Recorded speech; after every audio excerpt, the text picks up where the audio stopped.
नमस्कार दोस्तों, बात करने वाले हैं रिजर्व बैंक ऑफ इंडिया में ऑफिस अटेंडेंट की वैकेंसी निकाली गई है 10वीं पास के लिए। अगर आप सिर्फ 10वीं पास है ना तो आप इस भर्ती के लिए अप्लाई कर सकते हैं। आवेदन ऑलरेडी स्टार्ट हो चुका है, जिसका लास्ट डेट जो है 4 फरवरी 2026 यहाँ पे रखा गया है और इसका एग्जाम जो है ना फरवरी में ही होगा, ये ध्यान दीजिएगा, क्योंकि ऑलरेडी जो डेट है वो आ चुका है। मैं आपको ऑफिशियल नोटिफिकेशन दिखा देता हूँ। ये आपका जो है ऑफिशियल नोटिफिकेशन है। 572 पदों पे वैकेंसी आपकी निकाली गई है। अलग अलग इनके ऑफिसेज है, उसके अकॉर्डिंग सैलरी स्टार्टिंग में आप देखेंगे तो 42,000 plus in hand starting salary आपको देखने को मिलेगा। इसका जो टेस्ट है online test CBT computer based test होगा। एक ही एग्जाम देना है और एक लास्ट में आपका प्रोफेंसी लैंग्वेज टेस्ट होगा, उसी के आधार पर चयन होने वाला है। इसमें 28 फरवरी से आपका एग्जाम जो है बता दिया गया है। ये टेंटेटिव है, आगे पीछे थोड़ा सा हो सकता है 10-15 दिन, लेकिन इसी डेट पे आपका समझिए एक तरह से एग्जाम है। 2-4-10 दिन आगे पीछे आप समझ सकते हैं। बाकी यहाँ पे देख सकते हैं अलग अलग जो है यहाँ पे वैकेंसी है। जैसे पटना में देखेंगे तो आपके 37 वैकेंसी, न्यू दिल्ली में 61 है, मुंबई में 33 है, कोलकाता में 90 है,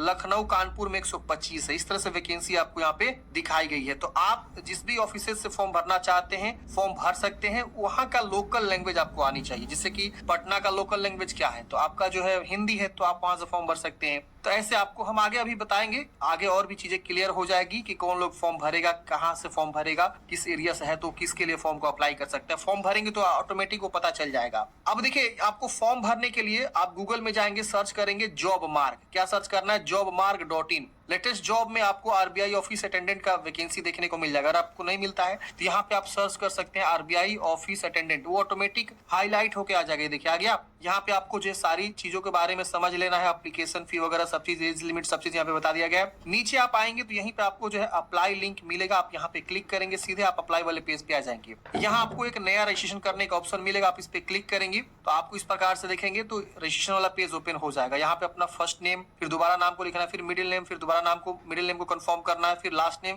फिर दोबारा लास्ट नेम को कंफर्म करना है। मान लीजिए आपका नाम दीपक कुमार है तो दीपक फर्स्ट में लिख दिए, कुमार लास्ट में लिख दिया, ऐसे आपको लिखना होता है। यहाँ mobile number, confirm mobile number, दूसरा मोबाइल नंबर देना चाहते दीजिए वरना से छोड़ देंगे। ईमेल आईडी यहाँ से आपको लिखना है, @ के बाद जो होता है यहाँ से चूज करेंगे, फिर ईमेल आईडी को यहाँ कंफर्म करेंगे, इस कैप्चा कोड को यहाँ भरेंगे और सेव एंड नेक्स्ट वाले ऑप्शन पे क्लिक करेंगे। देखिए, वीडियो में आगे बढ़ने से पहले बताना चाहूंगा, आपका जो एग्जाम है फरवरी लास्ट में हो ही जाएगा हर हाल में, या मार्च के फर्स्ट वीकेंड में आपका जो है एडमिट कार्ड आ जाएगा इस एग्जाम के लिए। तो इसकी तैयारी के लिए ना परीक्षा मार्ग काफी शानदार पीडीएफ नोट्स लेकर आ चुका है। इसमें आप देखेंगे तो 120 क्वेश्चंस आपके पूछे जाएंगे और 120 मार्क्स के 90 मिनट का समय रहेगा, जिसमें आपका general awareness, general English, reasoning और न्यूमेरिकल एबिलिटी, 4 सेक्शंस आपके क्वेश्चन रहेंगे। ऑब्जेक्टिव टाइप के क्वेश्चंस रहेंगे सारे, मल्टीपल चॉइस रहेगा। चलिए जानते हैं आप कैसे फॉर्म भरना है। तो यहाँ पे मैंने बता दिया था कि ये सब जानकारी भर लीजिएगा, उसके बाद से आपको कैप्चा कोड भर के सेव एंड नेक्स्ट करना है। जैसे फ्रेंड्स आप सेव एंड नेक्स्ट करते हैं, आपको यहाँ पे एक जो है रजिस्ट्रेशन नंबर और एक पासवर्ड आपको मिल जाता है, आप इसे जरूर नोट कर लेंगे। अब यहाँ पे आपको जो है ना फोटोग्राफ भी अपलोड करनी है, जो कि यहाँ से आप ब्राउज करके चूज करेंगे अपने फोटोग्राफ को। और यहाँ एक नीचे में जो है फोटो लाइव खींचना है वेब कैमरा से।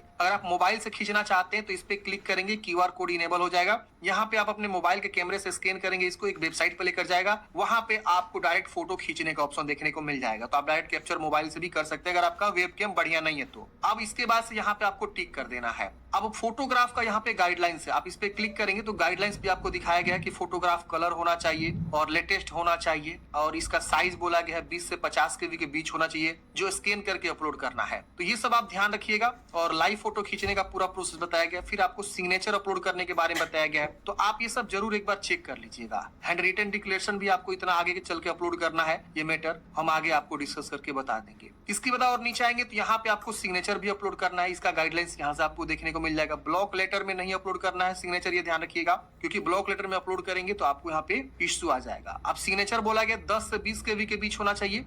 यहाँ पे आप देख सकते हैं साइज ऑफ फाइल बिटवीन 10 से 20 केबी फॉर सिग्नेचर एंड 20 से 50 KB left thumb impression. Left thumb impression आगे अपलोड करना है, 140 बाई 60 पिक्सल का बोला गया है। तो आप सिग्नेचर यहाँ चूज करेंगे और इसको टिक करेंगे और यहाँ पे नेक्स्ट करेंगे। अगर आप लाइव फोटो खींचना चाहते हैं वेब कैम से तो आप यहाँ पे कैप्चर फोटो पे क्लिक करेंगे, यहाँ पे आपका फोटो आ जाएगा कैप्चर करने के लिए। कैप्चर आप यहाँ पे क्लिक करेंगे, वो कैप्चर हो जाएगा। यहाँ से एक परमिशन अलाउ करना होता है आपको। परमिशन अगर पहली बार जा रहे हैं तो परमिशन देना होगा, अलाउ कर दीजिएगा। तो इस तरह से आप लाइव फोटो भी खींच सकते हैं। तो फ्रेंड्स हमने यहाँ पे फोटो सिग्नेचर बहुत ही आसानी से अपलोड कर लिया, आप यहाँ पे देख सकते हैं। और यहाँ पे हमने जो है टिक भी कर दिया। अब यहाँ पे हम करेंगे नेक्स्ट। जैसे नेक्स्ट करेंगे हमारा अगला जो है स्टेप आ जाएगा। अब यहाँ पे आपको अपना जो है बोला गया कि आर यू अ ग्रेजुएट या पोजेस हायर क्वालिफिकेशन, मतलब आप जो है ग्रेजुएट हैं तो आप यहाँ यस करेंगे तो लिख देगा यू आर नॉट एलिजिबल। ये ध्यान देना है, आप ग्रेजुएट नहीं होने चाहिए। मैंने ऑलरेडी कल के लिए एक वीडियो बनाया था, कल के डेट में, कि आपको क्या क्या एलिजिबिलिटी चाहिए, कौन लोग फॉर्म भर सकता है, सैलरी क्या है, काम का करना है, जॉब लोकेशन, एग्जाम सेंटर कहाँ, सब चीज मैंने अलग से एक वीडियो बनाया हुआ, वीडियो देख लीजिएगा। अब यहाँ पे आपको कैटेगरी बताना है, SC ST है, जनरल है, EBC है, सॉरी OBC का ऑप्शन आएगा। सेंट्रल गवर्नमेंट की जॉब है ये, अगर बिहार से होते तो EBC आता। तो आप अपने अकॉर्डिंग कैटेगरी चूज करेंगे। एक चीज यहाँ पे जैसे बोला रहा है कि आप जो भी यहाँ कैटेगरी चूज करिए सही से श्योर होइए, क्योंकि बाद में जो है फॉर्म सबमिट करने से चेंज नहीं हो सकता है। एक चीज और ध्यान दीजिएगा, बहुत से ऐसे स्टेट के बच्चे हैं जो बोल रहे हैं कि हमारे कैटेगरी में मतलब वैकेंसी 0 है, तो क्या हम जनरल से फॉर्म भर सकते हैं? हाँ, 100% आप जो है जनरल से भी फॉर्म को अप्लाई कर सकते हैं अगर आपके कैटेगरी में नंबर ऑफ सीट 0 है तो। इसके बाद यहाँ पे अब आपको मैट्रिक के बारे में पूछेगा कि मैट्रिक आपने किस राज्य से पढ़ाई किया। इसके बाद पूछ रहा है सिलेक्ट द ऑफिस, आप किस ऑफिस के लिए अप्लाई करना चाहते हैं, ऑटोमेटिक आ जाएगा। जैसे हमने बिहार यहाँ राज्य चूज किया ना कि हमने kindly indicate the which you have passed matriculation, मतलब हमने किस राज्य से मैट्रिकुलेशन पास किए, तो यहाँ पे ऑटोमेटिक ये आपका बिहार का पटना आ रहा है। अगर हम यहाँ पे मान लीजिए सपोज झारखंड चूज करते हैं तो झारखंड में भी देखेंगे तो आपको पटना ही मिलेगा। अगर हम सपोज यहाँ पे MP चूज करते हैं तो MP वालों के लिए देखिए यहाँ पे भोपाल मिल रहा है। तो कहीं ना कहीं हर एक राज्य का अपना जो है एक मिल जाएगा यहाँ पे, ठीक है ना। अगर कोई बंदा जो है पंजाब से मैट्रिक पास किया है तो उसको चंडीगढ़ मिलेगा। अगर हम यहाँ पे हरियाणा से चूज करते हैं तो उनको दिल्ली मिलेगा। यहाँ पे देखिए दिल्ली और चंडीगढ़ 2 ऑफिसेज उनको मिल रहा है सिलेक्ट करने के लिए। तो आपको अपने अकॉर्डिंग जहां से भी, मतलब आपको कुछ यहाँ पे करना ही नहीं है, आप मैट्रिक जहां से पढ़ाई किए हैं उसी एरिया से आपको यहाँ पे जो है ऑफिसेज चूज करने का आएगा। तो अगर आप यहाँ पे जो है जो भी राज्य चूज करेंगे कि मैट्रिक हम इस राज्य से पास आउट किए हैं, उसके अकॉर्डिंग यहाँ पे ऑफिसेज आएगा, ये ध्यान रखिएगा। तो आप यहाँ पे देख लीजिए किस राज्य से आपने मैट्रिक पास किया हुआ। अगर आप उत्तर प्रदेश चूज करते हैं तो यहाँ पे आपका जो है कानपुर लखनऊ आएगा, आप वहीं से जो है फाइट करेंगे। अगर आप बिहार चूज करते हैं तो आपका बिहार में यहाँ पे पटना आ रहा है। झारखंड चूज करेंगे तो पटना आएगा। तो ये यहाँ पे आपको समझ लेना है। इसके बाद यहाँ पे सेंटर ऑफ एग्जामिनेशन, उसके अकॉर्डिंग सेंटर आएगा। अब जैसे बिहार हमने चूज किया, पटना ऑफिस आ रहा है अप्लाई के लिए, तो यहाँ पे बिहार में ही आपको यहाँ पे देखने को मिलेगा। झारखंड में यहाँ पे देखने को मिलेगा रांची में, तो एक सेंटर आप चूज कर लेंगे। फिर दूसरा सेंटर भी आप यहाँ से क्या करेंगे, चूज कर लेंगे। तीसरा सेंटर भी आप चूज करेंगे और लैंग्वेज आपको यहाँ पे आएगा। तो जैसे यहाँ पे मैंने बिहार चूज किया मैट्रिक पासिंग, तो यहाँ पे हमने जो है हिंदी और मैथिली देखने को मिल रहा है। अगर हम वही यहाँ पे जो है दूसरा राज्य चूज करेंगे, जैसे मान लीजिए हम यहाँ पे जो है महाराष्ट्र चूज करते हैं, तो यहाँ पे आपको देखेंगे तो आपका जो है ये ऑफिस मुंबई आएगा।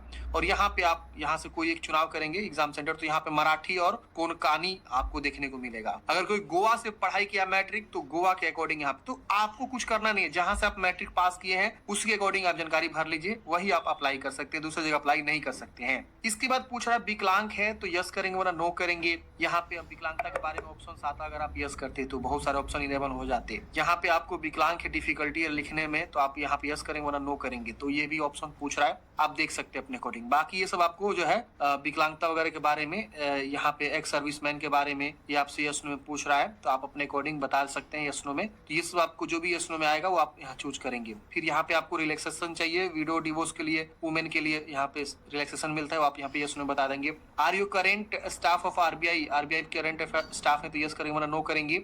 एक्स इंप्लॉय है RBI के तो यस नो में बताएंगे। फिर यहाँ पे अपना जो है आधार का कॉन्सेंट देना है, यस करना है। आधार कार्ड का नंबर यहाँ लिखना है, फिर पैन कार्ड का नंबर यहाँ पे लिखना है। देखिए अगर ये आधार कार्ड आप नहीं देना चाहते हैं तो आप इसको नो भी कर सकते हैं, ठीक है ना। अगर आप देना चाहते हैं तो यस करके अपना आधार संख्या लिखना होगा। पैन कार्ड नहीं है तो छोड़ दीजिएगा, मैंडेटरी नहीं है। नेशनलिटी यहाँ आएगा, ये चूज करेंगे। Are you proficient in the language, मतलब आपको उस एरिया का जहाँ से भी आप फॉर्म भर रहे हैं वहाँ का लैंग्वेज आपको रीड राइट स्पीक आता है, यस करना ही पड़ेगा आपको। वेदर इंप्लॉय, आप कहीं गवर्नमेंट इंप्लॉय है, नहीं तो यस करेंगे वरना नो करेंगे। अगर गवर्नमेंट इंप्लॉय है तो यस करेंगे वरना नो करेंगे। यहाँ पे if yes then you have information write your head office, मतलब अगर आप यस करते हैं तो यहाँ पे आपको यस करके अपने डिपार्टमेंट वगैरह के बारे में बताना होगा।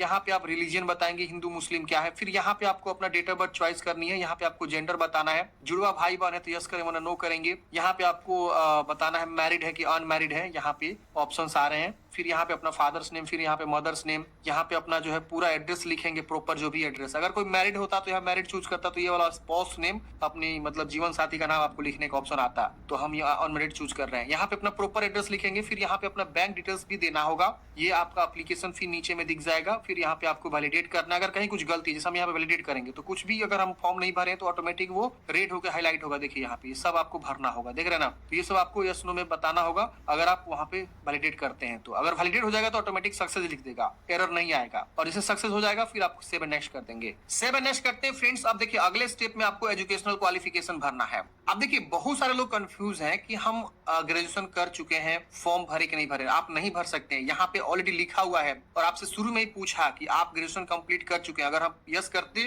तो वहां पे लिख देता। अगर आप अपीयरिंग भी है ना ग्रेजुएशन तो भी आप फॉर्म नहीं भर सकते हैं। या तो आप मैट्रिक पास होने चाहिए या तो आप 12th तक पढ़े होने चाहिए। 12th अगर कोई बंदा डिप्लोमा भी किया हुआ है ना वो भी फॉर्म भर सकता है। अगर कोई ITI किया वो भी फॉर्म भर सकता है, कोई दिक्कत नहीं है। लेकिन अगर वो कोई ग्रेजुएशन या उससे हायर क्वालिफिकेशन कोई परसुइंग में भी है या अपीयरिंग में भी है या पास हो चुका है वो फॉर्म नहीं भर सकता है। तो आप यहाँ पे अपने अकॉर्डिंग देख लीजिए क्या है और उसके अकॉर्डिंग भरेंगे। अब यहाँ पे पूछ रहा है कि आप मैट्रिक की जानकारी भरिए, पासिंग ईयर या percentage of marks, name of board और फर्स्ट सेकेंड क्या है। फिर 12th पढ़े तो 12th की जानकारी भरेंगे, नहीं तो इसे छोड़ दीजिएगा। यहाँ पे आपको वर्किंग एक्सपीरियंस है तो यस करेंगे नो करेंगे और वर्किंग एक्सपीरियंस के बारे में बताएंगे। फिर यहाँ पे आपको नीचे लैंग्वेज बताना है तो आप यहाँ पे जो भी लैंग्वेज जानते हैं उसको आप लिखेंगे और उसको रीड, राइट और स्पीक टिक कर देंगे। फिर यहाँ पे वैलिडेट करके सेव एंड नेक्स्ट करेंगे। सेव एंड नेक्स्ट करते हैं फ्रेंड्स। अब यहाँ पे आपका प्रीव्यू आएगा, प्रीव्यू चेक करिए। अगर सारा जानकारी सही है तो इसको एग्री करिए और यहाँ कंप्लीट रजिस्ट्रेशन पे क्लिक करेंगे। अगर आपको कहीं कुछ गलती लग रहा है तो बैक जाके उसे सुधारेंगे, वरना यहाँ कंप्लीट पे क्लिक करेंगे, ओके करेंगे। अब यहाँ पे अगेन ओके करेंगे। अब अगला स्टेप आपका खुल के आ जाएगा इस प्रकार से। अब यहाँ पे आपको जो है ना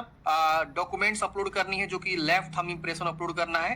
अंगूठे का निशान बोल रहा है लेफ्ट वाला। और यहाँ गाइडलाइंस भी आपको देखने को मिल जाएगा। यहाँ पे आप देख सकते हैं ये गाइडलाइंस है लेफ्ट थंब इंप्रेशन का क्या होना चाहिए। तो यहाँ पे आप देख लीजिए सिग्नेचर थंब इंप्रेशन का बोला गया थंब इंप्रेशन 20 से 50 के बीच होना चाहिए। और यहाँ पे हैंड रिटन भी करना है। तो हैंड रिटन में क्या करना है, तो यहाँ देखिए मैटर दिया गया है इसी गाइडलाइन में। ये मैटर आपको खुद के सादे पेज पे A4 साइज एक पेपर लीजिएगा, सादा होना चाहिए। उस पे ये आपको अपने हाथ से लिखना है और यहाँ जो डैश लिखा हुआ अपना नाम लिख देंगे और उसको स्कैन करके यहाँ पे आपको अपलोड करना है। इसका भी साइज यहाँ पे आपको बता दिया गया है कि आपका हैंड रिटन डिक्लेरेशन का साइज क्या होना चाहिए। तो आप एक बार इसको ध्यान से रखिएगा, 50 से 100 के बीच आपको रखना है हैंड रिटन वाला डिक्लेरेशन फॉर्म। अंग्रेजी में ही होना चाहिए, व्हाइट पेपर पे ब्लैक इंक से आपको लिखना है, ये ध्यान रखना है। तो आप यहाँ लिख देंगे। फिर यहाँ पे I agree to connect to DigiLocker. अगर आप डिजीलॉकर से अपना डाटा वगैरह कनेक्ट करना चाहते हैं तो यस करवाना नो कर दीजिएगा। कैप्चा कोड भर के सेव एंड नेक्स्ट कर देना है। सेव एंड नेक्स्ट करते हैं फ्रेंड्स। अब यहाँ पे आपको पेमेंट जमा करने के लिए आएगा। तो आपका पेमेंट यहाँ पे जो भी लग रहा है वो यहाँ शो हो जाएगा। आप कैप्चा कोड भर के कंफर्म करेंगे और सबमिट करेंगे। सबमिट करते हैं श्योर कराएगा, ओके करेंगे। अब देखिए यहाँ पे आपको जो है पेमेंट गेटवे पे लेकर आ चुका है। यहाँ पे आप पेमेंट जमा करेंगे। UPI है, QR कोड है, नेट बैंकिंग है, डेबिट क्रेडिट कार्ड का ऑप्शन है, कोई सा भी ऑप्शन के थ्रू पेमेंट जमा करेंगे। उसके बाद से आपका जो है फाइनल प्रिंट आउट देखने को मिल जाएगा। आप यहाँ पे अपना प्रिंट आउट निकाल लेंगे। तो इस तरह से आपको जो है RBI में ऑफिस असिस्टेंट के लिए फॉर्म को आप